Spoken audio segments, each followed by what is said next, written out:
এবার মুঠোফোনে চিত্রনায়িকা পরিমণিকে গুলি করে হত্যার হুমকি দেওয়ার অভিযোগ উঠেছে। রবিবার ৮ ফেব্রুয়ারি নিজের সামাজিক যোগাযোগ মাধ্যমে এমনটি উল্লেখ করেছেন পরিমণি। ফেসবুকে একটি অডিও ক্লিপ শেয়ার করে তিনি জানান, একটি বিদেশি নম্বর থেকে ফোন করে তাকে গালাগাল ও প্রাণনাশের হুমকি দেওয়া হয়েছে। পরিমণি দাবি করেন, হঠাৎ করেই নাকি ওই নম্বর থেকে ফোনটি আসে। কল রিসিভ করার পরই অন্য প্রান্ত থেকে অশ্রাব্য ভাষায় কথা বলা শুরু হয়। পরে বিষয়টি আরো ভয়ঙ্কর রূপ নেয়। এ প্রসঙ্গে তিনি গণমাধ্যমকে বলেন, ফোন করা ব্যক্তি ভোট নিয়ে কিছু কথা বলেন এবং সোশ্যাল মিডিয়ায় ভোট সংক্রান্ত কোনো পোস্ট বা শেয়ার করতে তাকে হুমকি দেন। এক পর্যায়ে গুলি করে হত্যা করার কথাও বলেন তিনি।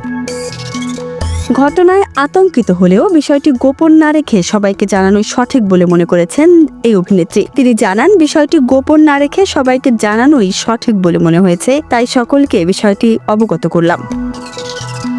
তবে এখনো পর্যন্ত কোনো আইনগত ব্যবস্থা নেওয়ার বিষয়ে চূড়ান্ত সিদ্ধান্ত নেননি পরিমণি। তবে নির্বাচনের এমন হট মোমেন্টে এমন একটি ঘটনা সত্যি চিন্তার বিষয় বলে মনে করছেন সংশ্লিষ্টরা।